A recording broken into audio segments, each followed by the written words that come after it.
à tous, bienvenue de nouveau sur Incrocio Afrotale. Nous sommes à la saison 2, mes frères, qui l'aurait dit. Donc nous l'avons fait, nous sommes à la saison 2. Merci à tous ceux qui nous ont suivis pendant la saison 1. Merci à ceux qui continuent à nous suivre en cette saison 2. Et si toi tu es nouveau sur ce canal, moi je suis Sarah Loé de Belize, la présentatrice d'Incrocio Afrotale.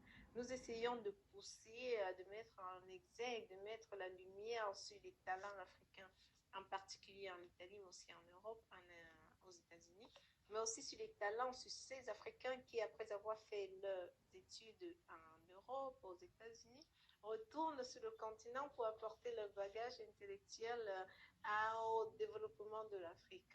Donc aujourd'hui, nous sommes allés à la rencontre, à l'Incrocio, nous sommes allés à l'Incrocio de quelqu'un qui est parti de rien. Il le dit lui-même, il faisait ses vidéos avec une bouteille d'eau et un téléphone. Et aujourd'hui, tout le monde parle de lui. Il est en train de réaliser son rêve parce que son rêve, c'est de jouer dans un film avec Will Smith. C'est un Sénégalais dont tout le monde parle. Il a commencé sur TikTok et ce qu'il a lancé pratiquement, c'est qu'il ne parle pas. Il ne dit rien pendant ses vidéos. Donc, comme quoi le silence, le mutisme, c'est la langue internationale. Et ce qui fait qu'aujourd'hui, il a plus de 113 millions d'abonnés sur TikTok. Il se pourrait que pour qu'une seule, vous m'excusez, il se pourrait qu'aujourd'hui, des grandes marques le poursuivent et pour qu'une seule publicité d'une grande marque passe sur son profil TikTok, il gagne près de 170 000. Donc, ça nous donne à réfléchir, peut-être qu'on devrait changer notre profession. Et aussi, ça nous donne aussi à réfléchir aux parents, faudrait-il laisser nos enfants aussi s'exprimer sur faudrait-il laisser nos enfants s'exprimer sur les réseaux sociaux tout en les contrôlant, parce qu'enfin, on ne sait jamais. Donc, la réussite vient de partout.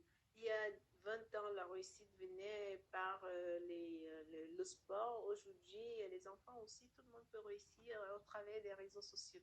Alors, comment il s'appelle? J'ai beaucoup parlé. Il s'appelle Kabilam. Kabilam que mes enfants aussi adorent. Kabilam que nous adorons. Donc, celui qui s'est fait connaître par ce mouvement. Donc, il finit toujours ses vidéos par ce mouvement. Il me fait marrer la magie seulement, comme on dit au Cameroun. Alors, Kabilem, il s'est retrouvé sans travail pendant le Covid. Il s'est dit, mais qu'est-ce que je vais faire? Il a commencé à se moquer de ces gens qui font des vidéos bizarres pour éplucher une banane, qui prennent un couteau pour éplucher la banane, ou bien qui font des trucs vraiment sur TikTok, on en voit de tout. Donc, il a commencé à dire, mais les gars, pourquoi vous compliquez la vie? La vie est tellement simple. Donc, en fait, ça, ce qu'on fait en Afrique tout le temps que, hé, maman, c'est devenu, c'est devenu son geste, en fait. Et c'est ça qu'il a lancé. Donc, je dis, quand tu fais ça, c'est Kabila, comme mes enfants disent. Donc, quand je fais ça, c'est Kabila. Donc, allons connaître Kabila, qui est né à Kivasso. Non, il n'est pas né à Kivasso, je m'excuse. Il est né au Sénégal et il est arrivé à Kivasso, qui est en Italie, à un très jeune âge. Aujourd'hui, tout le monde s'empresse à dire qu'il est italien. Il n'est pas italien, il est toujours sénégalais. Il n'a pas encore la nationalité italienne. Et même s'il avait la nationalité italienne, il serait toujours d'origine sénégalaise. Aujourd'hui, c'est le deuxième TikToker le plus fameux au monde, dont il a le deuxième profil au monde, dont il mérite aussi qu'on parle de lui. On a déjà parlé de lui dans une vidéo en italien. Aujourd'hui, on va parler de lui dans une vidéo tout en français. Allons connaître ce Sénégalais dont tout le monde parle. Et combien gagne-t-il, mon gars? Alors, allons connaître Kabilem et quelques de ses vidéos les plus fameuses au monde. Au revoir et c'est tout. Partagez nos vidéos. Merci encore. Alors aujourd'hui on parle réseaux sociaux avec le portrait de Rabilam, un influenceur d'origine sénégalaise qui vit en Italie, un succès international. Il est aujourd'hui le deuxième influenceur le plus suivi sur TikTok avec plus de 113 millions d'abonnés. Racontez-nous comment est-il devenu une star sur TikTok? Il est devenu une star sur TikTok parce qu'il a créé un concept très simple mais efficace pointer du doigt toutes les séquences ridicules que l'on peut trouver sur Internet. Donc dans ces vidéos, il parodie donc des séquences complètement décalées où on voit des personnes se compliquer littéralement la vie pour manger, pour se coiffer. Et oui, sur Internet, on trouve de tout. Et à chaque fois que Rabilam tombe sur l'une de ces séquences, eh bien, il fait une vidéo. Et pour ceux qui ne le connaissent pas, je sais que vous le connaissez, Winidia. Et pour ceux qui ne le connaissent pas, petit extrait, regardez. Alors, ces vidéos commencent toujours comme ça, donc avec un extrait d'une vidéo qu'il a eue sur Internet. Et là, c'est un tuto cuisine. Donc, vous voyez un homme découper une banane avec une machette. Donc, c'est pas très commun. Et à côté, eh bien, notre ami Rabilam arrive pour proposer un autre moyen d'éplucher une banane. Une autre méthode. Voilà. Plutôt classique en fait, qu'on fait tous depuis la nuit des temps. Et voilà. Et c'est comme ça qu'il signe la fin de ses vidéos. Avec un air un peu hébété pour dire mais pourquoi ? Mais pourquoi vous vous compliquez la vie à faire des choses aussi simples ? Donc aujourd'hui, ces vidéos, ces activités sur TikTok lui permettent de vivre aisément. Il crée des partenariats donc avec des marques, de la publicité. À chaque fois qu'une publicité donc est diffusée sur ces vidéos TikTok, eh bien Rabilam peut empocher jusqu'à 170 000 $.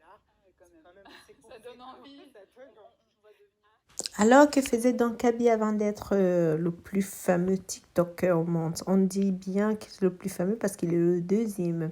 Alors, Kaby Lame est né le 9 mars 2000 à Goram, une région de la capitale Dakar au Sénégal.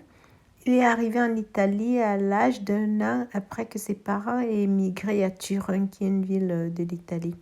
Ils ont commencé à vivre dans un complexe de logements sociaux et en fait, Kaby dit que c'est son background qui lui a permis d'être aujourd'hui l'homme qu'il est. Kaby aurait joué au football avec ses amis dans la cour de récréation et aurait fait ses études secondaires à Kivasso. Il a commencé en fait à travailler très jeune, ça c'est quelques photos de lui à Kivasso. Il a commencé à travailler très tôt dans une usine et pendant la pandémie, en fait, il a perdu son emploi. Donc, c'est comme ça que le gars, il s'est jeté à l'eau. Il a commencé à faire des vidéos. Il dit qu'il faisait des vidéos en mettant son téléphone sur une bouteille d'eau. Donc, à ceux qui pensent qu'il faut tout un arsenal pour commencer les vidéos, moi, je dis toujours, il faut commencer avec ce qu'on a parce que c'est le contenu que les gens regardent. Ça, c'est ses premières vidéos, par exemple. Donc, il dit, ainsi, c'était en italien. C'est une autre vidéo qu'on a faite sur lui en italien. En mars de l'an dernier, je me suis retrouvée sans travail et j'ai ouvert mon profil sans savoir que ça allait prendre, en fait. Donc, en fait, il s'est rapidement retrouvé à faire face à une immense quantité d'ennuis tout en essayant de s'en tenir aux mesures de sécurité. Donc, il s'est demandé alors qu'est-ce que je fais. Il a créé son profil TikTok et il a tourné son attention comme ça à la presse. Il a tourné son attention vers TikTok. Il a commencé à faire des vidéos. Donc, le 15 mars 2020, Kaby a mis en ligne sa première vidéo TikTok. Et maintenant, c'est une vidéo devenue très, très fameuse où il enseignait juste aux gens à laver les mains, c'est tout. Mais on doit dire que la vidéo qui a permis de le connaître vraiment, vous allez la voir bientôt, c'est la vidéo où il parlait, il enseignait, il se moquait de quelqu'un qui avait montré en fait comment charger le téléphone. Un truc tellement banal, mais que le gars a tellement compliqué. Regardez ça. Alors il s'est mis, il a dit, mais ça c'est juste pour charger le téléphone. Et en fait, il a toujours ce geste qu'il fait avec les mains à la fin pour dire que, mais mon gars, on parle de la même chose. Donc en fait, c'est ça qui l'a rendu aussi fameux aujourd'hui, qui l'a rendu aussi célèbre, fameux en italien. Donc il a commencé vraiment comme des amusements. Et comme vous avez écouté dans la vidéo de TV5, c'est quelqu'un qui gagne plus de 170 millions seulement pour que une vidéo d'une marque soit mise sur sa chaîne. Donc, ça c'est Kaby. Quand il a commencé, il avait encore ici 54 millions. Quand on a fait notre vidéo il y a quelques mois, aujourd'hui il a 115 millions. Et il passe le temps à se moquer des stupidités, les complications que les TikTokers se font de leur vie. Et à montrer en fait la banalité du geste. Mais on ne sait pas pourquoi sur TikTok, les gens se sont mis en tête de toujours compliquer tout. Même les moindres choses, même manger, même il complique tout. Mais la pâte dentifrice, il complique tout. On complique sur TikTok. TikTok, c'est seulement les vidéos des complications. Donc, Kaby, c'est celui qui vient nous dire que tout est simple dans la vie et c'est nous qui compliquons. Et en fait, ce qui l'a rendu autant célèbre, c'est que le gars ne dit pas un seul mot dans toutes ses vidéos. En fait, comme il ne parle pas, ça l'a rendu international parce qu'en fait, le mutisme, tout le monde peut le comprendre. Il ne parle ni italien, ni français, ni anglais dans ses vidéos. Donc, ça fait que dans tout le monde entier, on peut comprendre ce qu'il dit. Donc, même les gens qui ne parlent pas peuvent le comprendre. Donc, ça, c'est son secret.